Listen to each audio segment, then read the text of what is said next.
He was a man who had it all, a loving, pregnant wife and a rising career.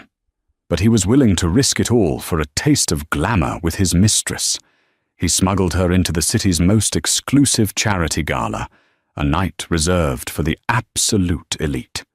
He thought his wife, Eleanor, was at home, naive and unaware, planning their nursery. He was wrong. As he stood there, his arm around the other woman, the spotlights flared. He froze in horror as the host was announced. It wasn't just a host, it was his pregnant wife, and she owned the entire event. Arthur Vance believed he was a man perpetually on the verge of his real life starting. At 34, he was a senior portfolio manager at a mid-level financial firm in Chicago, Henderson and Locke. He had the right title, but not the right office. He had the right car, but it was leased. He had the right watch, a gleaming Breitling, but it was a convincing replica he'd bought in a back-alley shop in Hong Kong on a business trip. He was a man built of facades, and he was getting tired of holding them up. His job was a daily humiliation. He watched younger men, like Daniel Peterson, a slick-talking Ivy Leaguer, get handed the whale accounts while he was stuck managing the legacy clients, retirees who wanted to chat about their grandchildren and their 2% returns. Vance, you've got a great touch with the over-70 crowd. His boss, James Henderson, had boomed at him last week, a backhanded compliment that felt like a slap. They trust you. Arthur didn't want to be trusted. He wanted to be feared. He wanted to be the man who strode into a boardroom and made a single cryptic statement that shifted markets. Instead, he was the man who patiently explained what a municipal bond was for the 4th time.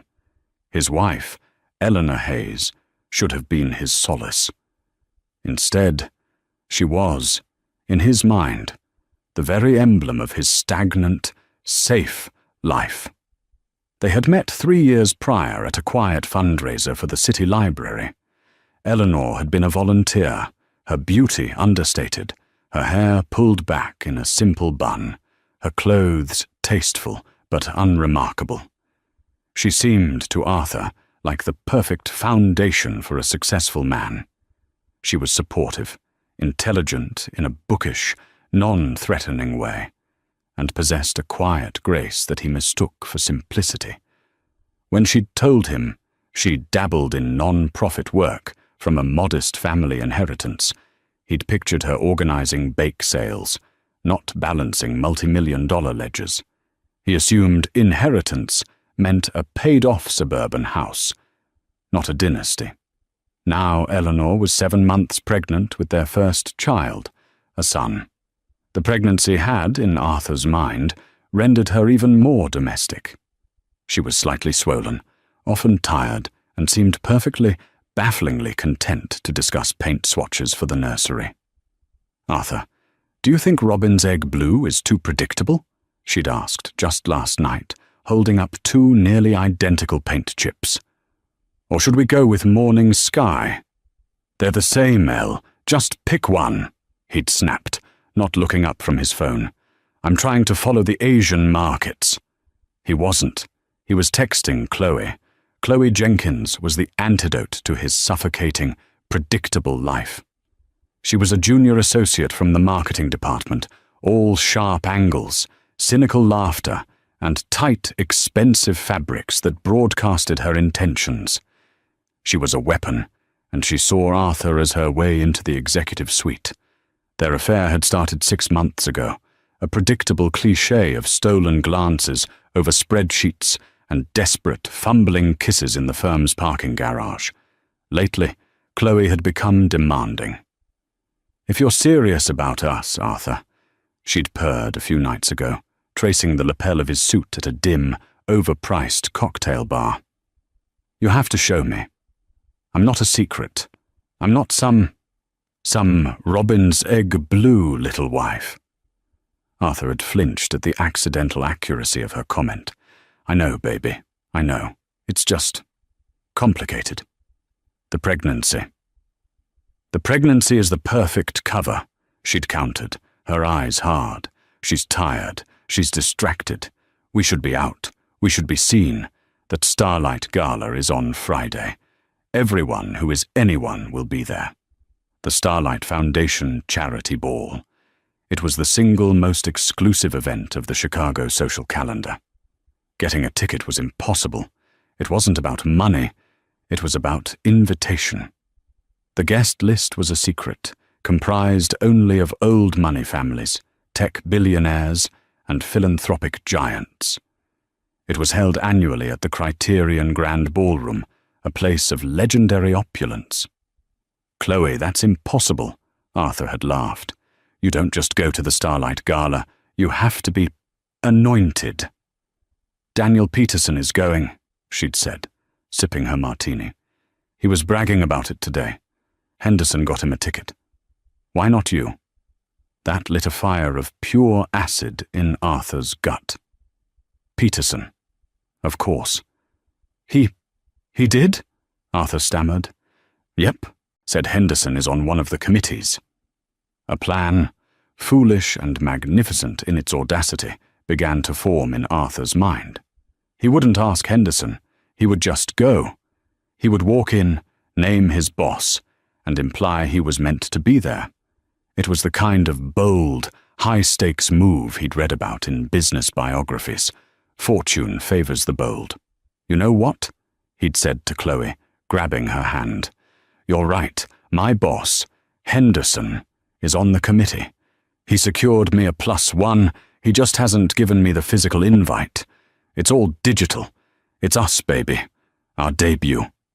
Chloe's eyes had lit up. This was it. That evening, Arthur came home to find Eleanor addressing thick, cream-colored envelopes at their dining room table. The scent of rosemary chicken wafted from the kitchen. "How was your day, darling?" she asked, not looking up. Her hand, slightly swollen, moved with steady, elegant precision. "Busy. Incredibly busy," he grunted, loosening his tie. "Listen, honey, that big corporate retreat I mentioned, the one for the high performers, it's been moved. It's this Friday night, mandatory attendance. It's at that big ballroom downtown, the Criterion." Eleanor paused. She looked up, her blue eyes clear and searching. "This Friday? The 14th? Yeah, I know. Terrible timing with the baby prep. I'll be home late, so don't wait up."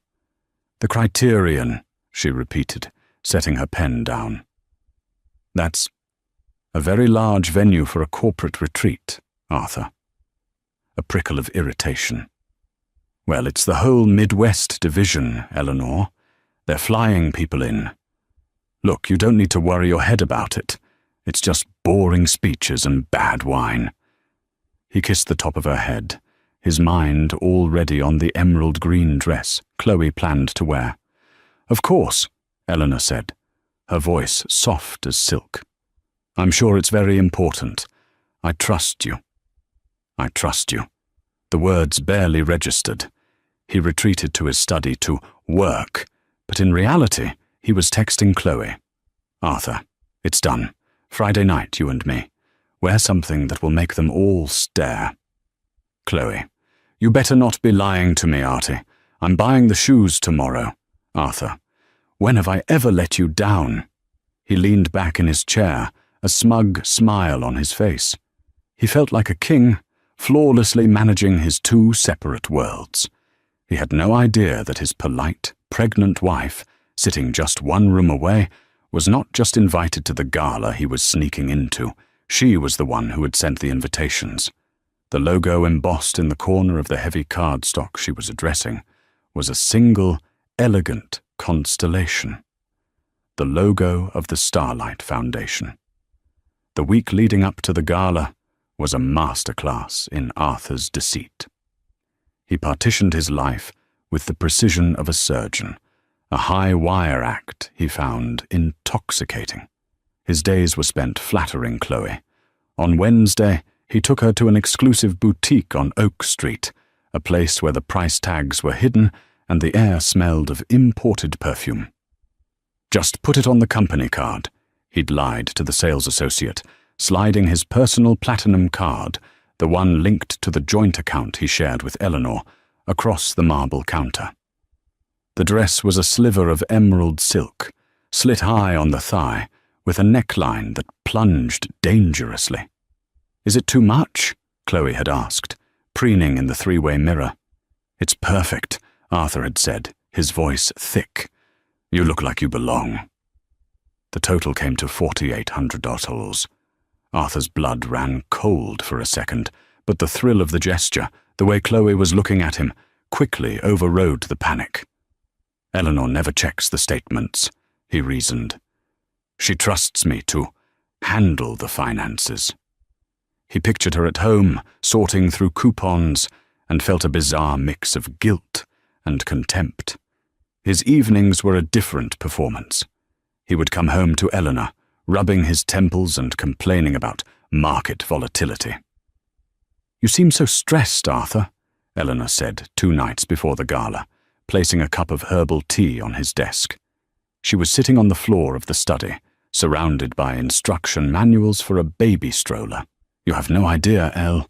This retreat, Henderson is making it sound like our entire year's bonuses depend on networking at this thing. It's all just pressure. I have to schmooze with VPs I don't even know." "Well," she said, looking up from the manual, "just be yourself. You're the smartest man in the room. They'll see that." He melted, just a little, under her genuine, uncomplicated faith. A flash of guilt shot through him, hot and sharp. Here was this good, kind woman carrying his child, and he was lying to her face. He quickly suppressed it. "This is what it takes," he told himself. "Eleanor doesn't understand the drive, the ambition. She's happy in this small world.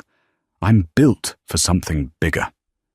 This is for us, in the long run, a better life." "Thanks, honey," he said, patting her hand. "You're a saint. I'll make it up to you, I promise. After this weekend, we'll focus on the baby. Just us." "I'd like that," she said. "Oh, by the way, I have my own little event on Friday night, too. My non-profit group is having its annual appreciation dinner. Nothing fancy, just at a hotel downtown." Arthur barely heard her. "That's great, Elle. Sounds nice." "It is. It's at the Criterion, actually. Isn't that a funny coincidence?" Arthur's blood froze. His heart hammered against his ribs. "What? What did you say?" Eleanor smiled, a placid, untroubled expression. "Yes. We're in one of the smaller banquet halls, I think. The Lakeview Room or something. It's just a small dinner for the core volunteers. You'll be in the main ballroom, I assume?" He let out a breath he didn't know he was holding. Of course. A massive venue like the Criterion would host multiple events. His Midwest Division retreat and her non-profit appreciation dinner. It was a close call, but the lie held. It was perfect in a way. "Exactly," he said, forcing a chuckle. "The main ballroom. We'll probably be in the same building and won't even see each other." "Funny." "Hilarious," she agreed. "Well, I need to go over my speech." "You're giving a speech?" he asked, distracted, already checking his phone for a text from Chloe. "Just a few words of thanks to the volunteers. Nothing important." She smiled, kissed his cheek, and walked out of the study, her hand resting on her stomach. Arthur didn't see her stop in the hallway. He didn't see her close her eyes, take a deep, steadying breath, and look at the reflection of his study door in the hallway mirror. Her expression was not one of gentle naivete. It was one of cold, profound resolution. On Friday, Eleanor's preparation was a world away from Chloe's. There was no frantic shopping. At noon, her assistant, a sharp, efficient man in a bespoke suit named Elias Thorne, arrived at their apartment. Arthur, who was working from home to leave early for Chloe, saw him and scoffed. He'd always seen Elias as a glorified secretary for Eleanor's little hobbies. "Elias, good to see you," Arthur said dismissively. "Helping Eleanor with her little charity auction? Don't let her bid on any macaroni art." "Something like that, Mr. Vance," Elias said, his eyes flat and professional. He was carrying a velvet-lined security case. "Mrs. Hayes has a few items to review." Once Arthur was gone, claiming he had to set up the presentation, Elias opened the case. Inside, nestled on black velvet, was a staggering diamond and sapphire necklace, the legendary Celestial Azure by Vulgari. "The piece arrived from the vault, ma'am," Elias said. "Security detail is on standby. The car will be here at 7. We've confirmed the keynote speech is locked at 8 minutes, and the donation from Mr. Reed is confirmed." "Excellent," Eleanor said. She was not the shy volunteer. Her voice was pure command. "And the other matter?" "Guest list is confirmed," Elias said, checking his tablet. "Mr. Henderson and his wife are seated at table 3. Mr. Daniel Peterson is at table 9. "And Mr. Vance?" Elias paused. "Ma'am, he is, as you predicted, not on the list. Are you certain you wish to proceed?" "He will be," Eleanor said quietly. "He'll be arriving with a +1, a Ms. Chloe Jenkins. I've seen the credit card alert for the dress. See that they are allowed in, Elias. No fuss at the door. I don't just want them in. I want them welcomed. Reserve the high-top table. T12 for them. It's near the stage, but to the side. I want them to have a very clear view." Elias raised an eyebrow. "Ma'am, that's surgical. Are you certain? The security protocol." "Elias," she said, her voice dropping, not in anger, but in absolute finality. "My husband has made his choices. Now I am making mine. See to it." "Yes, Mrs. Hayes," he said, snapping his tablet shut. The Vance was, for the first time, unspoken. Arthur, in his rented tuxedo, picked Chloe up in a black Uber XL. He'd wanted a limo, but the charge for the dress had pushed his credit card perilously close to its limit. "This is it, Artie," Chloe breathed, adjusting the slit on her dress. She looked electric, her makeup dramatic, her hair piled high. She was a neon sign in a world of gas lamps. "Our new life starts tonight." "Just let me do the talking, baby," Arthur said, his own heart thrumming with a mixture of terror and exhilaration. "Act like you've been here before." The Criterion Grand Ballroom was not just a room. It was a testament to Chicago's industrial age wealth. 30-foot ceilings dripped with crystal chandeliers, and the walls were adorned with murals of nymphs and heroes. A full orchestra was playing softly on a raised dais. The air itself seemed to glitter. Arthur, with Chloe clinging to his arm, felt a rush of adrenaline so potent it was almost dizzying. This was it. "Artie." "My God," Chloe whispered, her eyes wide as she took in the scene. The room was filled with men in bespoke tuxedos and women in gowns that cost more than Arthur's annual salary. He recognized titans of industry, political figures, even a famous actor. "Told you," Arthur whispered back, straightening his tie. "This is where the real deals are made." He approached the check-in desk, his stomach clenching. A polite young woman looked up. "Good evening, sir. May I have your name?" "Vance," Arthur said, trying to sound bored. "Arthur Vance. I'm here with James Henderson's group." The woman's fingers danced over her tablet. Arthur prepared his follow-up lie, his excuse. It never came.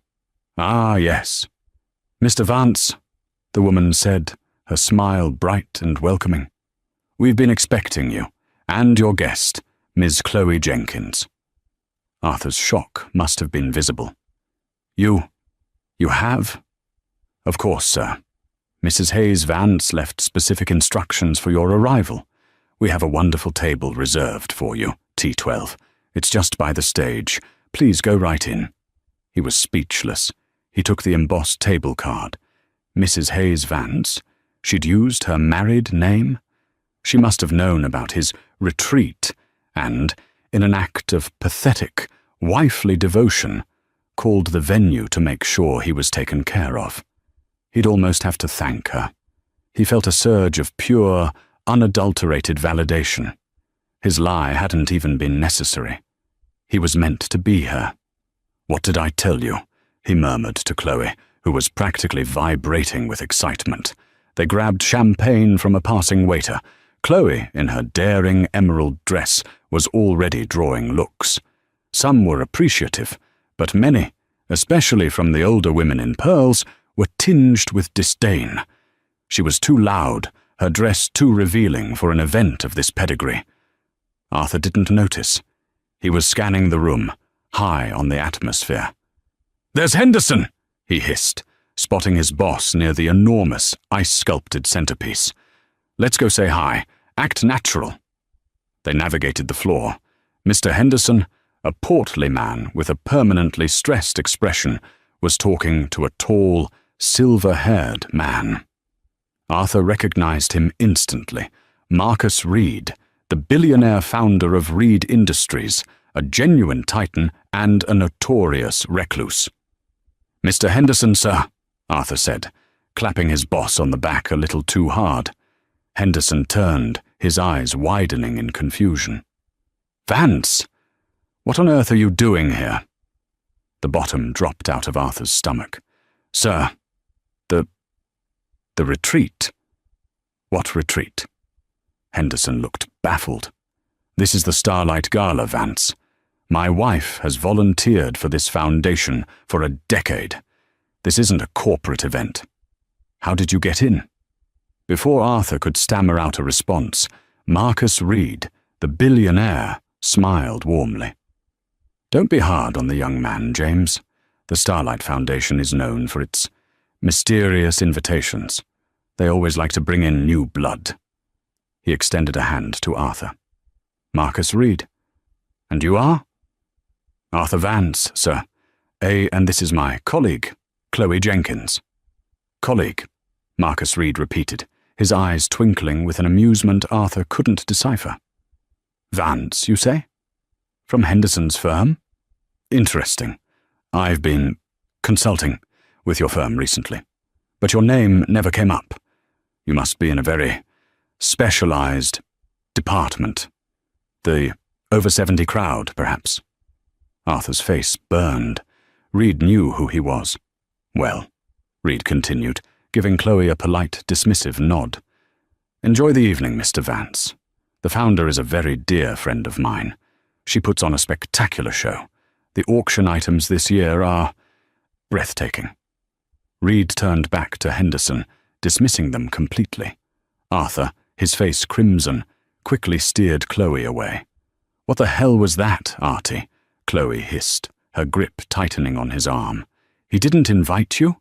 And that check-in woman, she said Mrs. Hayes Vance. What is going on?" "Shut up!" Arthur snapped. He must have forgotten, or his secretary did it.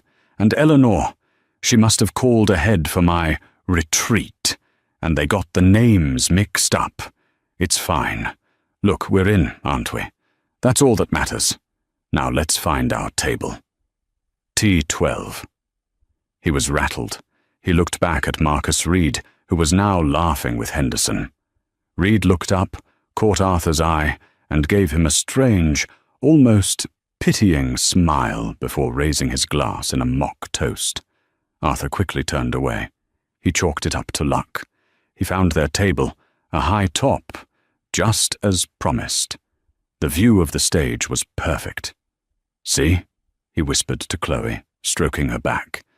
"Best seats in the house. She set it all up for me."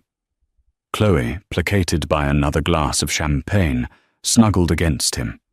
"Just make sure you introduce me to that Reed guy again. He looks like he's actually worth my time." Arthur gritted his teeth and smiled. The lights began to dim, and a hush fell over the crowd of 500. The orchestra finished with a soft flourish, and the stage lights brightened. A distinguished-looking man stepped up to the podium. "Good evening, ladies and gentlemen." His voice boomed, rich and warm. "Welcome to the 5th Annual Starlight Foundation Charity Ball.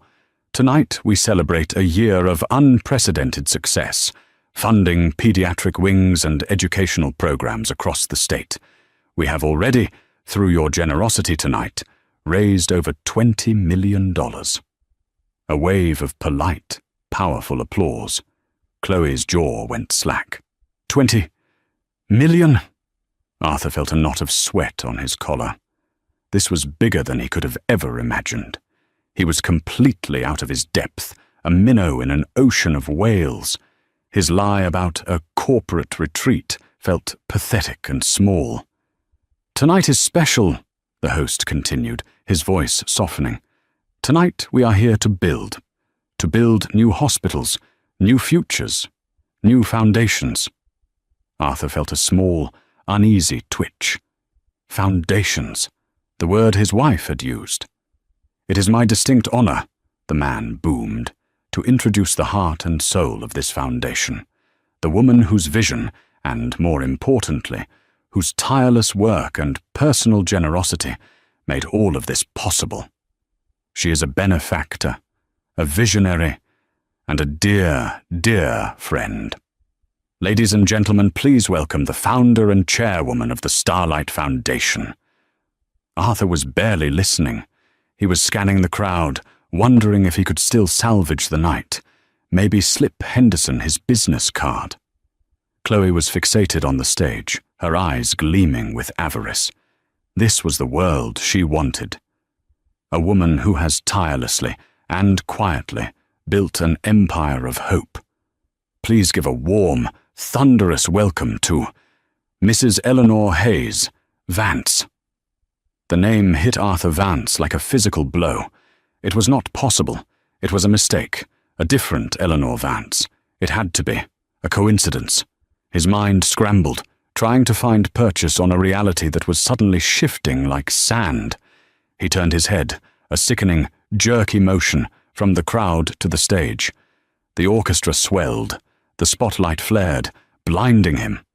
And into that circle of brilliant white light walked his wife. She was not the woman he'd left at home. This was not the simple Eleanor in her maternity overalls, discussing Robin's Egg Blue. This woman was a queen. She wore a custom-made gown of midnight blue velvet, designed to drape elegantly over her 7-month pregnancy. Her hair, which she usually wore in a simple bun, was swept up in a sophisticated chignon, and around her neck. Arthur's vision tunneled. It was the celestial azure, the necklace he had seen in a magazine once, in an article about the world's most priceless gems. It was a necklace with a name. She wasn't just beautiful. She was magnificent. She radiated a power and a confidence he had never seen. She walked to the podium, and the room, filled with billionaires, senators, and socialites, rose to their feet in a deafening standing ovation. Arthur's champagne glass slipped from his numb fingers and shattered on the marble floor.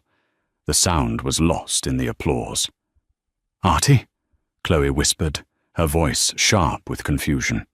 "Artie, what's wrong? You look like you've seen a ghost." He couldn't speak. He couldn't breathe. His entire world had just tilted on its axis and thrown him into a lightless void. Chloe looked from his ashen face to the woman on stage, who was now smiling, her hand resting on her pregnant belly as she waited for the applause to die down. Chloe's eyes narrowed. She saw the hair, the profile, the pregnancy. "Wait," Chloe said, her voice dropping to a dangerous hiss. The little non-profit dinner? The Lakeview room?" She looked back at Arthur, her painted red lips pulling back into a snarl. "That's her, isn't it?" she breathed, her fantasy crumbling. "That's your wife." Eleanor tapped the microphone, a small, knowing smile on her face. The crowd settled instantly. "Thank you," she said. Her voice was not the soft, gentle murmur he heard at home. It was clear, strong, and carried to every corner of the massive ballroom. It was a voice accustomed to being obeyed. "Thank you all for being here tonight," Eleanor began. "For 5 years, the Starlight Foundation has operated on a simple principle, that the most valuable assets we have are not the ones we keep, but the ones we give away. It's about building a legacy, a foundation." Arthur was paralyzed. Every head in the room was on his wife. He saw his boss, James Henderson, watching her with open admiration. He saw Marcus Reed, the billionaire, looking at her with an expression of deep, personal affection. "This year is, of course, very special to me," Eleanor continued, and her hand moved to her stomach. "I am preparing to build a new foundation. A human one." The crowd chuckled warmly. "It has made me think deeply about the world we are building for our children, and I've come to realize that a foundation, whether for a building, a charity, or a family, cannot survive if it is built on a compromised framework. It cannot survive with a rotted core." Chloe grabbed Arthur's arm, her nails digging into his skin. "What is she talking about?" I don't know," Arthur lied, but he knew. He knew. "A few years ago," Eleanor said, her voice becoming intimate, "I decided to build a new house, a new life. I had the blueprints. I had the land. I wanted it to be a partnership.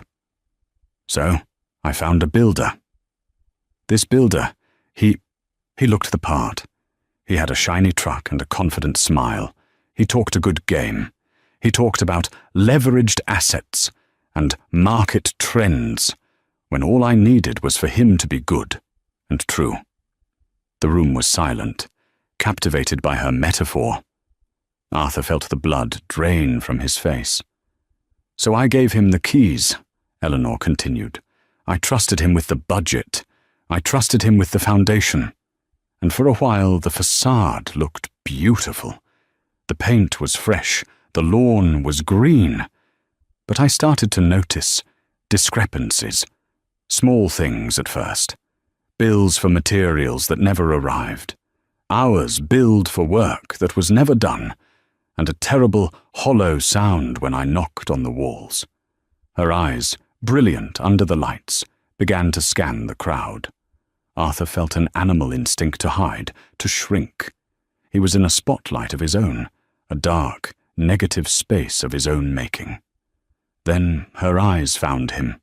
Across the vast, opulent room, through the glittering assembly, her gaze locked directly onto his. It was not the warm, forgiving look of his wife. It was the cold, appraising stare of a CEO identifying a bad investment. She held his gaze for 1, 2, 3 agonizing seconds. She saw him. She saw the shattered glass at his feet, and she saw Chloe, clinging to his arm in her $4,800 emerald green dress. Without flinching, Eleanor smiled. It was the most terrifying smile Arthur had ever seen. She then looked away, dismissing him, and addressed the crowd at large. "So, what do you do when you discover the rot is in the very foundation? Do you cover it up with new paint? Do you hope it goes away? No. You tear it down. You tear it all down, to the studs, and you expose the rot to the light. You get rid of the compromised materials. You file for the right permits, and you start again, this time with integrity." A shiver went through the room. This was more than a standard charity speech. This had teeth. "The Starlight Foundation will not collapse," she declared, her voice ringing with power. "Because it is built on truth. It is built by all of you. By your truth. By your generosity. And tonight I am overwhelmed. I want to personally thank my dear friend and mentor, Marcus Reed, for his staggering $10 million matching donation for the new Eleanor Hayes pediatric wing." The room erupted. Marcus Reed stood up and blew her a small kiss. Chloe finally let go of Arthur's arm. Her entire body was trembling with rage. But it wasn't the rage of a woman scorned. It was the rage of a grifter who'd been played. "You," she whispered, her voice venomous. "You told me she was nobody. You told me you were the successful one. You brought me here to her party in a dress she paid for." She gestured to the credit card receipt he'd so foolishly left on his desk. She'd seen it. "You're not a big shot. You're just her husband." The last word was spat like a curse. Arthur couldn't respond. He just stared at the stage as his wife, his Eleanor, concluded her speech. "Thank you," she finished. "Enjoy your evening. And please bid generously. Our children are counting on it." Another standing ovation. As Eleanor walked off the stage, she was immediately enveloped by Marcus Reed, who kissed her on both cheeks, and by James Henderson, Arthur's boss, who was bowing like a courtier. The music swelled. The gala was continuing. But for Arthur Vance, the world had ended. The social annihilation was immediate and absolute. It was as if a silent alarm had been tripped. The people at the surrounding tables, who had previously ignored them, now cast sidelong glances, their expressions a mixture of pity and utter contempt. They had seen it all: the shattered glass, Arthur's ashen face, Chloe's theatrical fury, and, most importantly, Eleanor's cold, precise stare from the stage. "Get me out of here," Chloe hissed, shoving Arthur toward the exit. "Wait, Chloe, I can explain." "Explain what? Explain that you're a pathetic liar? That your simple little wife is the richest woman in the room? You didn't bring me here to show me off, Arthur. You brought me here to be humiliated." "I didn't know," he cried, his voice cracking, a desperate half-truth. "I swear I had no idea. She told me she was a volunteer." As they stumbled toward the grand exit, their path was suddenly blocked. It wasn't the hotel security. It was Elias Thorne, Eleanor's assistant, flanked by two imposing men in dark suits. "Mr. Vance," Elias said, his voice polite but unyielding. "Ms. Jenkins, there appears to be a problem with your invitation." "What?" "No, we were on the list," Arthur protested weakly. "At T12, your woman said—" "Ah, yes, table 12, Elias said with a thin smile. "The termination table, we call it. A special reservation. I'm afraid your presence is no longer required. The corporate retreat has been cancelled. Permanently." "Please," Arthur begged, his mind racing. He had to fix this. "Elias, listen. This is a misunderstanding. Chloe she's my cousin, from out of town. She's Sophia. I brought her to meet Eleanor as a surprise." Chloe, who had been furious, now looked at him with a new, deeper level of disgust. Elias Thorne actually laughed, a single sharp, "Ha. Your cousin? Sophia? That's disappointing, Arthur. I expected a better lie, given your recent track record." He gestured. The two guards stepped forward, each taking an arm. "No, wait! You can't do this!" Arthur yelled. "Ms. Jenkins," Elias said, ignoring him. "A word of advice. I'd have a very good lawyer look at the bill for that dress. Mrs. Hayes has a rather aggressive legal team when it comes to fraudulent use of her accounts." Chloe went pale. The fight drained out of her, replaced by pure, cold panic. It was a nightmare. They weren't just leaving. They were being removed. The guards flanked them, guiding them firmly through the sea of whispering socialites. Arthur saw his boss, Henderson, look over. Henderson saw the guards, saw Arthur's face, and just shook his head in disgust before pointedly turning his back. It was over. His career, his reputation, evaporated. They were marched through the gilded lobby, past the check-in desk, and pushed unceremoniously through the main doors into the cold November night. The rain had started, a miserable, freezing drizzle. Chloe, her emerald dress already darkening with rain, her hair ruined, turned on him. "Chloe, please," Arthur begged, reaching for her. I can fix this. I'll file for divorce. I'll get half of her money. We can—" Slap. The sound echoed on the wet pavement. Chloe struck him so hard, his head snapped to the side, his cheek stinging from the impact and the cold. "Half her money?" she shrieked, the last shred of her glamour dissolving. "You think a woman like that, a woman who built that," she gestured back at the fortress-like hotel, "who just gave a speech about tearing down rot, doesn't have an ironclad prenuptial agreement. You're not just a liar, Arthur. You're a fool. You had a queen, and you threw her away for me." She was right. He knew, in that sickening moment, that she was absolutely right. Eleanor, the quiet, methodical planner, would never have left a single thread loose. "Don't you ever," Chloe snarled, jabbing a finger in his chest, "ever speak to me again. You've ruined me. You've ruined yourself." She turned, kicked off her ridiculously expensive, and now he realized, unpaid for, heels, and stormed barefoot down the street, hailing a taxi with a desperate, shaky hand. Arthur Vance stood alone on the curb, his rented tuxedo soaked. He checked his pocket for his phone. He had to call Eleanor. He had to apologize. He had to— What?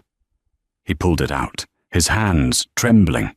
He had 34 missed texts from work colleagues, and a new email from Elias, thornyhayesfoundation.org, subject, Notice of Intent and Termination of Residency. Sent 7:15 p.m. Arthur, by the time you read this, the locks on the apartment at Lakeshore Drive will have been changed. Your personal effects are being couriered to your office at Henderson and Locke. A petition for divorce on the grounds of adultery has been filed. You will be served by Monday morning. All joint credit cards, including the one you used at Boutique Name for the sum of $4,800, have been cancelled.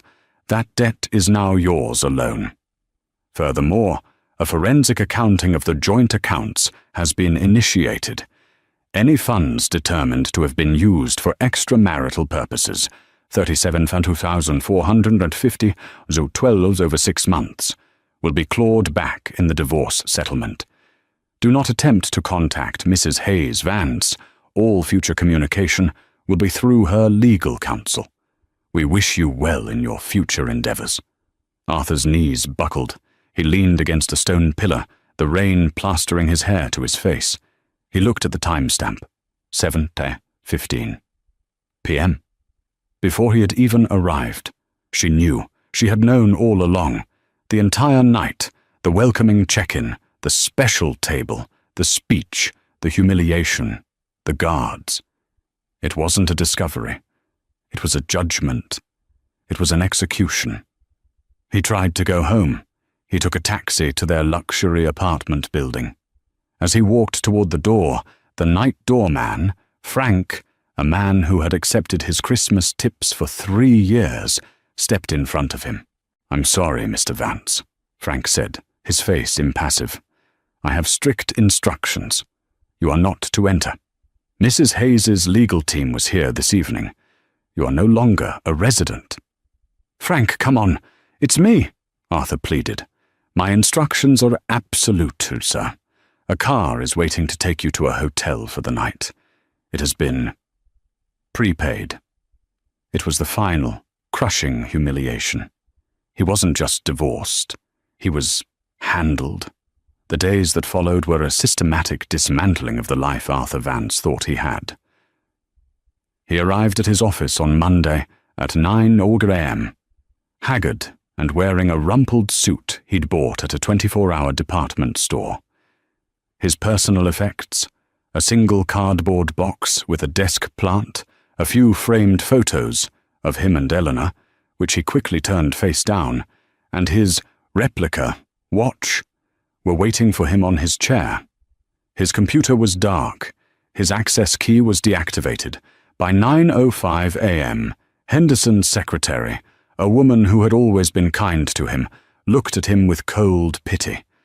"Mr. Henderson will see you, in the main boardroom." The boardroom? He walked in. It wasn't just Henderson. 2 senior partners, Mr. Locke and Miss Albright, were there. And a 4th man in a sharkskin suit he didn't recognize. "Vance," Henderson said, not bothering to sit down. "Pack your desk. You're finished." "Sir, please, it was a misunderstanding. My wife and I." "Your wife?" Miss Albright, the firm's legal counsel, cut him off. Her voice was like ice. "You mean Eleanor Hayes, the woman who founded Hayes Tech, the woman who, at 28, sold her patent portfolio to a tech conglomerate for a sum I am legally not allowed to say, but which has 9 zeros in it. That wife?" Arthur was speechless. He'd thought her inheritance was a few $100,000. "You idiot!" Henderson roared, his face purple. "The Starlight Foundation isn't just a charity. It's her personal endowment. The Hayes Foundation is one of our firm's single largest institutional clients. She gave us the business as a favor when she married you, to give you some, I don't know, dignity. And how do you repay her?" "You didn't just cheat on your wife, Arthur," Locke, the numbers man, said quietly, looking at a spreadsheet. "You jeopardized this entire company. Marcus Reed is a personal friend of hers. He was considering moving his $500 million family fund to us. Was. After Friday's performance, he has decided to, and I quote, seek management from adults." The man in the sharkskin suit stepped forward and placed a thick folder on the table. "Mr. Vance, I am from the firm's external counsel. We are terminating your employment for cause, based on a gross violation of the company's morals clause, and for actions constituting a severe conflict of interest that has resulted in material damages to the firm." "Material damages?" "The loss of the Reed account," Henderson snapped. "Get out. If you try to fight this, we will publicly release the reason for your termination. I don't think any other firm in this city will hire you when they know you defrauded Eleanor Hayes." Arthur, carrying his small cardboard box, was walked out of the building. He spent the next weeks in a haze, living in a soul-crushing extended-stay hotel. The legal papers arrived, served by a terrifyingly expensive lawyer. The prenuptial agreement he'd signed, the one he'd assumed was a formality, was a fortress. He was entitled to nothing. Not only that, but the debt he had accumulated trying to impress Chloe, the dress, the dinners, the secret trips, was now solely his. He was ruined. He saw Chloe one last time. She was on a local tabloid news segment, trying to sell her tell-all story. She looked cheap and desperate under the harsh studio lights. "He lied to me," she was saying. "He tricked me. I'm a victim here, just as much as Eleanor is." The host cut her off. "Right. But let's be honest, Miss Jenkins. You knew he was a married man. The real story here is Eleanor Hayes, a true class act." No one cared about Chloe. No one cared about Arthur. They were footnotes in the triumph of Eleanor Hayes. 1 year later, the name Arthur Vance was effectively a ghost. The man himself was almost unrecognizable. He lived in a grey 4th-floor studio apartment in a sprawling complex near the interstate, a place that smelled of stale coffee and industrial carpet cleaner. The constant, dull roar of traffic was his only companion. The man who had once discussed macroeconomic trends now worked in a vast, fluorescent-lit cubicle farm in a suburban office park for a company called Apex Medical Solutions. His job, procured after 6 humiliating months of unemployment, was to cold call dental offices and try to sell them bulk orders of disposable bibs and latex gloves. He was, by every conceivable metric, a failure. The sharp suits were gone, replaced by ill-fitting, sweat-stained polyester. He had gained 40 pounds, a soft, pale armor of self-loathing. He sat at his desk, his headset pinching his ears, a plastic cup of lukewarm water sweating onto his desk. It was 12:30 p.m., his mandatory 30-minute lunch break. He was eating a crushed protein bar from a vending machine, to escape the din of 100 other voices on the sales floor. Yes, Dr. Miller, but our value per unit is unmatched. He put in his earbuds and idly scrolled through the Chicago Business News. That's when he saw it. The headline was, "Chicago's Quiet Titan. Eleanor Hayes's 100-MIT division opens today." His heart, which he'd assumed had atrophied, gave a painful, violent lurch. He clicked the link. A professionally produced video began to play. There was Eleanor. She was standing on a sun-drenched plaza in front of a breathtaking structure of glass and white stone. She wasn't just sleek, she was a force of nature. She wore a royal blue dress that was both professional and impossibly chic. Her hair was cut in a sharp, modern bob. She was flanked by the mayor, a U.S. senator, and Marcus Reed. They weren't just standing with her, they were orbiting her. She was the sun. "Mrs. Hayes Vance," a reporter began.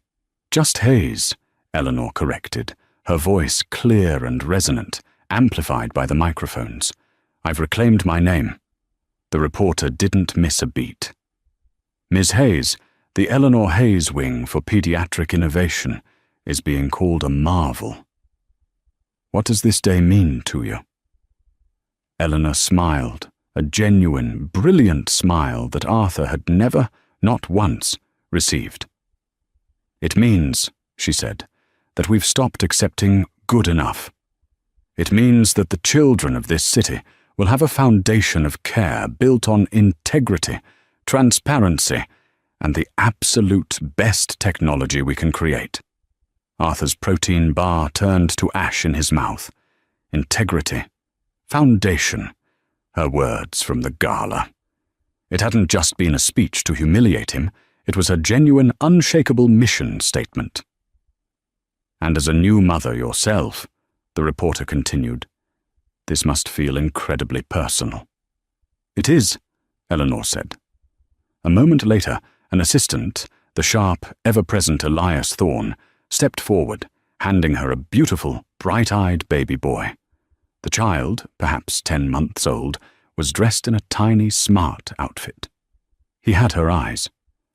"This," Eleanor said, her voice softening for the first time as she kissed the baby's head, "is my son, Theodore Hayes." The reporter, fishing, asked, "No middle name? No father's name?" Eleanor's smile was polite, but edged with steel. "My son carries my name, the name that built this." The camera panned to the side of the building, where, carved into the granite facade in letters 3 feet high, it read, "The Eleanor Hayes Wing." Arthur made a sound, a choked, wet gasp. The man in the next cubicle, a senior sales rep named Gary, glanced over in annoyance. "You okay there, Artie?" Gary muttered, not looking away from his screen. Arthur couldn't answer. He was watching his entire life pivot on the axis of this one catastrophic miscalculation. He flashed back to Eleanor, 7 months pregnant, sitting on their floor, patiently trying to assemble a baby stroller. He remembered her asking about Robin's egg blue. He remembered his snap of irritation, his bored dismissal, his urgent need to get back to texting Chloe. He hadn't just cheated on a nice woman. He had betrayed a titan. He hadn't just lied to his wife. He had lied to the single most important person he had ever, or would ever, meet. He, Arthur Vance, a man who prided himself on reading the market, had failed to see the 9-0 fortune, the steel trap mind, and the world-changing ambition sitting right across his own dinner table. all because she wasn't loud like Chloe. He thought he was the one with ambition. His ambition had been to rent a tuxedo and sneak into a party. Her ambition was to build hospitals. The video ended. Arthur sat, paralyzed, as the sales floor sounds rushed back in, the phones, the typing, the desperate, fake cheerful voices. He was a leech who had been discovered, and calmly, methodically, and painlessly scraped away. He wasn't even a villain in her story. He was a footnote, a bad line item that had been audited, corrected, and deleted. "Vance!" a voice roared. It was his manager, a man half his age. "Your break was over 2 minutes ago. Are you building a sandcastle or are you selling bibs? Get back on the phones. Now!" Arthur fumbled for his headset, his hands shaking, his face burning with a shame so profound it was suffocating. "Yes, sir," he whispered. That evening, in a penthouse apartment that overlooked the city and her new hospital, Eleanor Hayes finished a video call. Marcus Reed's face smiled from the large screen on her study wall. "The board is ecstatic, Elle," Marcus said. "The senator is already fast-tracking the zoning for the research center. You've done it again." "We've done it, Marcus," she corrected, rocking Theodore in her arms. "And the other matter? The Henderson and Locke settlement?" "Finalized this morning," Marcus reported. "Their firm paid a $2.5 million penalty to the foundation for let's call it, the conflict of interest. They were lucky we didn't dismantle them completely. You were merciful." Eleanor looked down at her son, who was drifting to sleep. "Mercy is for people who make a mistake, Marcus. What happened was a systemic failure. This was just a market correction, a necessary one." Her voice was calm, devoid of anger or bitterness. It was the voice of a CEO closing a file. "So, partner," Marcus said, his voice warm. "What's next? You've built the wing. You've secured the research center. The world, I presume." Eleanor smiled, looking out the floor-to-ceiling window at the city lights, at the bright, new beacon of her hospital wing, glittering in the distance. She kissed her son's head. "We're not taking the world, Marcus," she said. "We're building a new one." And that's the story of how one man's deceitful climb to the top led him to rock bottom, all at the hands of the woman he so grossly underestimated. It's a powerful reminder that true strength often lies in quiet integrity, and that lies, no matter how well constructed, will always crumble in the face of the truth. What did you think of Arthur's shocking downfall? Have you ever seen someone underestimate a person, only to be completely stunned by who they truly were? Let us know your thoughts in the comments below. If you love stories about justice and shocking reveals, please hit that like button and share this video with someone who needs to see it. And don't forget to subscribe to the channel and ring that notification bell so you never miss a single one of our real-life dramas. We have new stories coming every week, and you won't want to miss what's next.